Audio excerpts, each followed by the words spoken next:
Hello friends, आज हम आए हुए हैं डाइकिन की 1.5 ton non inverter model AC की लेस कूलिंग की कंप्लेन पर। तो यहाँ पर जब हम आए और हमने एसी को ऑन किया तो यहाँ पर आप आवाज़ सुनिए और फिर बताते हैं हम कि इसमें क्या प्रॉब्लम है, इसकी वजह से ये कूलिंग नहीं कर रहा है। तो आप आवाज़ को ध्यान से सुनिएगा। इसमें थोड़ा धीरे धीरे काम करता है। इन्वर्टर नॉन इन्वर्टर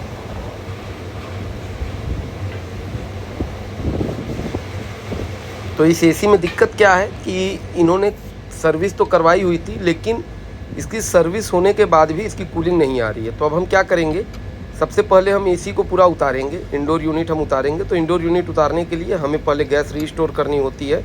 वो हमें कैसे करना है, तो सबसे पहले हम एसी को ऑन करने के बाद डिस्चार्ज लाइन यानी पतली वाली लाइन को हम बंद कर देंगे। और जैसे ही मीटर हमारा मैनिफोल्ड गेज का मीटर जब हमारा 0 पर चला जाएगा, तब हम सक्शन लाइन यानी मोटी वाली लाइन को बंद करेंगे। तो यहाँ पर देखिए 0 पे लगभग चला गया और अब हम मोटी वाली लाइन को बंद कर रहे हैं। और ये हम पूरा बंद जैसे ही हमारा हो जाएगा, अब ये बंद हो रहा है और ये अभी हमारा 0 पर लगभग पहुंच गया है।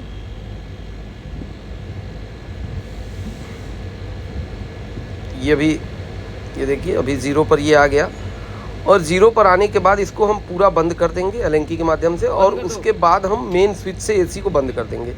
इस तरह क्या होगा, हमारा एसी में जो रेफ्रिजरेंट है वो हमारा पूरा आउटडोर में रीस्टोर हो जाएगा। तो हमने इसको रीस्टोर कर लिया। उसके बाद पूरी एसी को हमने उतार लिया, इंडोर यूनिट। और अब हम इसको पूरा डिसमेंटल करेंगे, इसके पूरे के पूरे पार्ट को अलग करेंगे और अलग करने के बाद इसकी हम पूरी क्लीनिंग करेंगे। तो उसके बाद ये जो प्रॉब्लम थी, जो कि लेस कूलिंग की प्रॉब्लम थी, वो प्रॉब्लम हमारी सॉल्व हो जाएगी। यहाँ पे इसके कॉइल की कंडीशन देखिए, ये हमने बाहर निकाल लिया। और उसके बाद आप पीछे से देखिए, आगे से तो सब तरफ से दिख जाता है, लेकिन ये पीछे देखिए, पीछे कितना ज़्यादा गंदा भरा पड़ा हुआ है। जब ये गंदा रहता है तो क्या होता है कि हवा खींच नहीं पाता, और जब हवा ब्लोअर खींचेगा नहीं तो फिर आगे नहीं देगा, जिसकी वजह से हमारी कूलिंग भी इफ़ेक्टेड होगी। तो यहाँ पर हमने पूरा का पूरा जो है कॉइल खोल करके, उसके बाद अब हम इस पर फोम मारेंगे, जो हमारी क्लीनिंग फोम है उसको मार करके इसको हम 10 मिनट छोड़ देंगे कि ये पूरी तरह से एब्जॉर्ब हो जाए। उसके बाद हम इसकी सर्विस करेंगे। तो फ्रेंड्स, अगर आपके साथ भी इस तरह की समस्या हो कि आप एसी में गैस आपकी सही है, सर्विसिंग आपने नॉर्मल सर्विस जो होती है डीप क्लीन सर्विस वो आपने करवा ली है, और उसके बाद भी जो है कूलिंग नहीं आ रही है, तो एक बार आप जो है एसी को पूरा उतार करके डिसमेंटल करके सर्विस कर लीजिए। प्रॉब्लम आपकी 100% सॉल्व हो जाएगी। उसके लिए सिम्टम्स क्या हैं ये हम जान लेंगे अभी। तो सबसे पहला सिम्टम्स ये होगा कि एसी के पास जब आप जाएंगे, बहुत नज़दीक आप जब जाएंगे इंडोर के पास, तो वहाँ पर आपको ठंडक महसूस होगी। लेकिन एसी के हाथ जब वहाँ से आप दूर थोड़ा सा करेंगे तो आपको ठंडक बिल्कुल भी महसूस नहीं होगी। इसका मतलब ये हुआ कि आपका जो एयर थ्रो है, जो हवा का फेंकने का जो स्पीड है वो कम हो चुका है। तो उसके लिए क्या करना होगा, उसके लिए सिर्फ एक ही उपाय है कि एसी को उतार करके पूरा डिसमेंटल करके इस तरह से सर्विस हो, जिस तरह से हम आपको सर्विस दिखा रहे हैं, इस तरह से आप सर्विस करेंगे या सर्विस करवाएंगे तो आपकी प्रॉब्लम सॉल्व हो जाएगी। बहुत से हमारे टेक्नीशियन बंधु हैं जो कि जाते हैं और प्रॉपर तरीके से चेक नहीं करते और सीधे बता देंगे कि सर आप में गैस कम है, लेकिन ऐसा होता नहीं। यहाँ पर भी हम जहाँ आए हुए थे, यहाँ पर भी भैया काफ़ी दिनों से परेशान थे, इनकी एसी की कूलिंग नहीं हो रही थी। इन्होंने 2 बार सर्विस भी करवा ली। अर्बन से इन्होंने 1 महीने के अंदर ही 2 बार सर्विस भी करवा ली, फिर भी इनकी प्रॉब्लम सॉल्व नहीं हुई। तब इन्होंने हमें बुलाया और हम आकर के तुरंत इनको बता दिए कि प्रॉब्लम मेन है कहाँ से।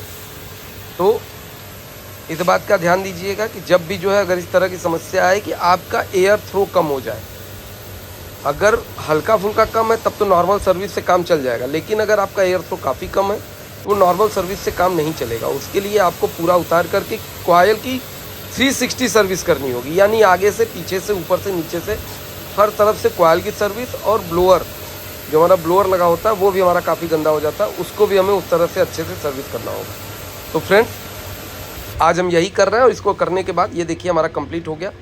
जो हमारा इंडोर का कॉइल है वो हमारा पूरा का पूरा अब सर्विस हो चुका है, और आप पहले के और अब के कंडीशन आप देख सकते हैं कि पहले किस तरह से था और अभी किस तरह से है।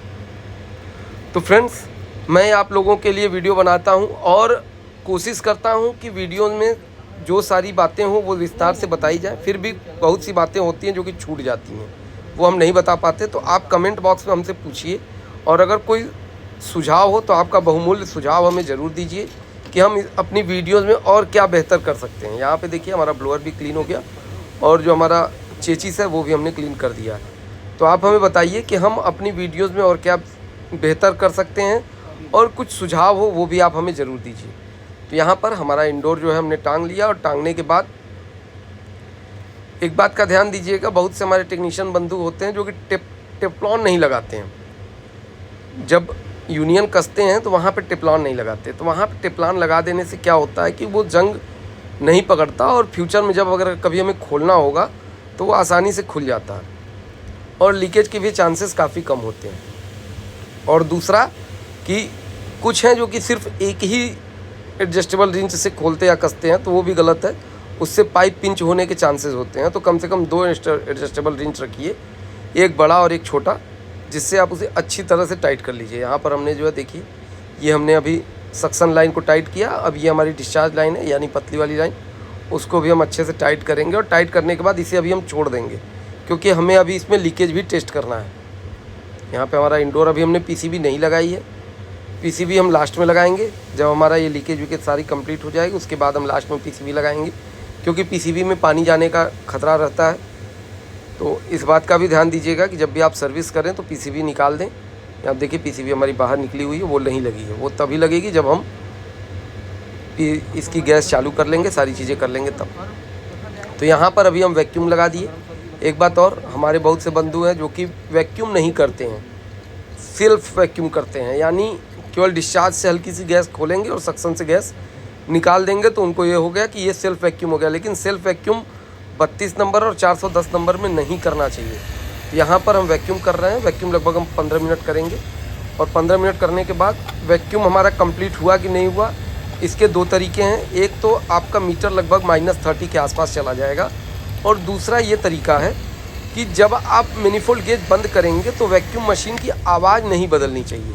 अगर वो आवाज़ नहीं बदली तो इसका मतलब कि वैक्यूम हमारा कंप्लीट हो गया है। तो वैक्यूम अभी हमारा कंप्लीट हो गया, और कंप्लीट करने के बाद अब हम क्या करेंगे, हम जो है पहले डिस्चार्ज लाइन को खोलेंगे, पूरी नहीं, हल्का सा गैस उसमें से खोल देंगे, लगभग 100-150 PSI के आसपास हमारा प्रेशर दे रहा है, वो हम खोल देंगे इसलिए क्योंकि अभी हमें यूनियन के पास लीकेज चेक करना है। तो अब हम चलेंगे इंडोर के पास, और वहाँ पर जा कर के हम लीकेज चेक करेंगे, देखेंगे कि जहाँ पर हमने इसे कसा हुआ है वहाँ लीकेज है या नहीं। तो उसके लिए हम एक लिक्विड सॉल्यूशन बनाएंगे, थोड़ा सा शैम्पू और पानी लेकर के, और उसके बाद ब्रश के सहायता से, या बहुत लोग होते हैं जो कि फोम से करते हैं, उससे भी आप कर सकते हैं। तो यहाँ पर हम ब्रश का यूज कर रहे हैं, और आप देखिए यहाँ पर हम लीकेज टेस्ट कर रहे हैं, और ये लीकेज अब नहीं है, वहाँ से लीकेज नहीं है। इस बात का ध्यान दीजिएगा कि जब भी आप जो है अगर यूनियन खोले हैं और उसको आप कस रहे हैं दोबारा, तो लीकेज ज़रूर टेस्ट करें। अगर आपकी पाइप बहुत ज़्यादा लंबी है तो आप जो है पहले कंप्रेसर से या फिर नाइट्रोजन से आप लीकेज चेक कीजिए, और नहीं तो अगर पाइप छोटी है तो आप गैस खोल करके भी कर सकते हैं। यहाँ पाइप बहुत ज़्यादा लंबी नहीं थी, तो इसके लिए हमने जो है सिर्फ गैस वैक्यूम किया पाइप को, उसके बाद जो है गैस हमने खोल दी, और खोलने के बाद हम यहाँ पर लीकेज आसानी से चेक कर रहे हैं। तो यहाँ पे देखने से हमें लग रहा है कि अब किसी प्रकार का कोई लीकेज नहीं है। तो अब हम क्या करेंगे, हम पीसीबी लगा देंगे। यहाँ आप भी देख लीजिए, यहाँ हमारा ये हमारा डिस्चार्ज लाइन है, और वो हमारा सक्शन लाइन है। डिस्चार्ज लाइन को लिक्विड लाइन भी कहते हैं, इस बात का भी ध्यान दीजिएगा। और ये हमने जब चेक हमने कर लिया तो उसके बाद यहाँ पर हमने टेपिंग कर दी, और टेपिंग करने के बाद अब हम इसको बैठा करके कंप्लीट कर देंगे। और ये हमारा कॉइल जो हमने सर्विस किया, आप देख लीजिए पहले में और अब में कितना अंतर आपको खुद दिख रहा होगा। ये हमारा तीनों आगे से फ्रंट ब्लोअर और पीछे का जो बैक कॉइल है वो भी हमारा अच्छे से क्लीन हो चुका है।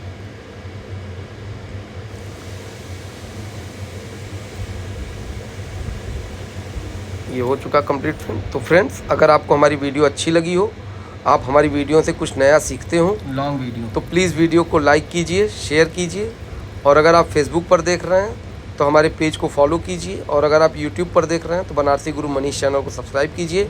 यहाँ पे अभी हम वाटर लीकेज टेस्ट कर रहे हैं, बारिश का मौसम है, तो इस बात का भी ज़रूर ध्यान दीजिएगा कि जब भी आप एसी सर्विस कर लें तो उसके बाद एक डब्बे में पानी ले करके आप वाटर लीकेज ज़रूर चेक कर लें कि कहीं पानी अंदर से तो नहीं गिर रहा है। नहीं तो अगर अंदर से गिरने लगेगा, आप इसे चेक नहीं करेंगे और आप काम करके चले गए, और बाद में अगर अंदर से पानी गिरने लगा तो आपके लिए काम बढ़ जाएगा, फिर से आपको दोबारा आना पड़ सकता है। तो इस बात का भी ध्यान दीजिएगा कि जब भी आप सर्विस की कॉल पर जाएं, और अगर आपने इंडोर को छुआ है तो आप इस चीज़ को ज़रूर चेक कर लें। और यहाँ पर हमारा जो है अब हम पूरा का पूरा सबसे पहले डिस्चार्ज लाइन खोल देंगे, और डिस्चार्ज लाइन खोलने के बाद हम उसके बाद सक्शन लाइन खोलेंगे। ये खोल करके अब हम जो है एसी को ऑन कर देंगे। आउटडोर को सर्विस करने की ज़रूरत नहीं है, क्योंकि अभी 15 दिन पहले ही इन्होंने अर्बन कंपनी से ही सर्विस करवाई हुई थी, लेकिन फिर भी इनकी प्रॉब्लम का सॉल्यूशन नहीं मिला था। तो यहाँ पर अब आप आवाज़ सुन लीजिए।